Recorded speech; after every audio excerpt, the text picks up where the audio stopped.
पार्थिव शिवलिंग की जो पूजा होती है ना, वो कोटि गुना अनंत गुना फल प्रदान करने की पूजा कही गई है। और कलयुग में लोगों के लिए शिवलिंग पूजन जैसा श्रेष्ठ दिखाई नहीं देता और कोई साधन। शिवलिंग की पूजन जैसा साधन, और उसमें भी पार्थिव शिवलिंग के पूजन, इसके समान कोई श्रेष्ठ साधन और है ही नहीं। और महाराज, शिवलिंग का पूजन तो भोग और मोक्ष देने वाला है ही, लेकिन अगर उसका प्रसाद किसी को प्राप्त हो जाए तो भी जीवन से मुक्त हो जाता है। शिवलिंग भी 3 प्रकार के कहे गए हैं। जो मिट्टी के शिवलिंग हम और आप लोग बनाते हैं, वो भी 3 प्रकार के कहे गए हैं। उन्होंने कहा कि जो 4 अंगुल ऊंचा और देखने में जो सुंदर हो, वेदी से युक्त हो, वेदी यानी जलहरी जो बनती है उससे युक्त हो, उस शिवलिंग को शास्त्रज्ञों ने उत्तम कहा गया है। और उससे अगर कोई आधा शिवलिंग है, पार्थिव शिवलिंग, तो वो मध्यम है, और उससे भी जो आधा है वो अधम माना गया है।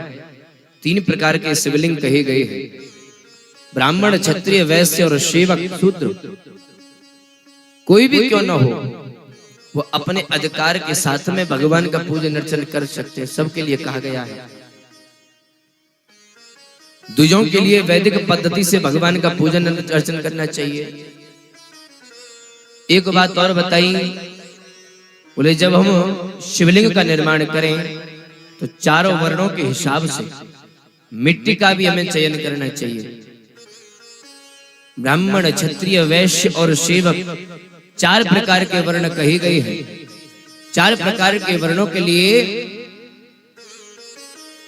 ब्राह्मणों के लिए श्वेत, क्षत्रियों के लिए रक्त, वैश्यों के लिए पीत और शूद्रों के सेवकों के लिए काली मिट्टी का चयन हमें करना चाहिए।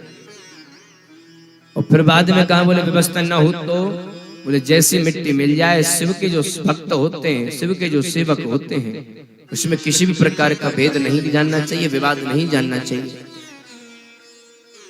जिसको जैसी मिट्टी मिल जाए शुद्ध होनी चाहिए, उसी से वो पार्थिव शिवलिंग का निर्माण करे और उसी से उसका कल्याण हो जाता है।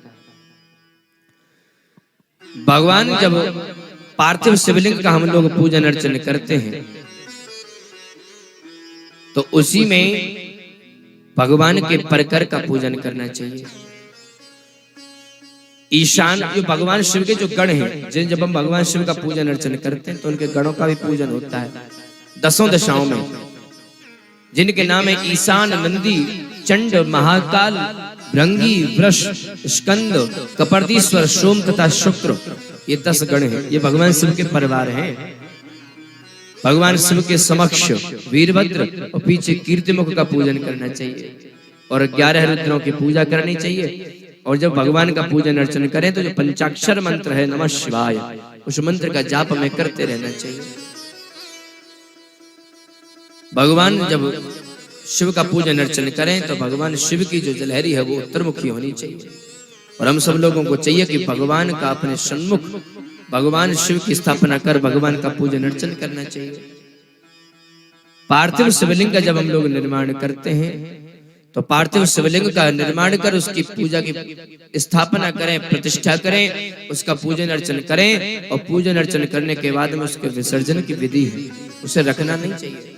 जब भी हम चाहें कि हमें पार्थिव शिवलिंग की पुनः पूजा अर्चन करनी है तो नई शिवलिंग का निर्माण हम सब लोगों को करना चाहिए। एक शिवलिंग पर बार बार हम अभिषेक नहीं करना चाहिए।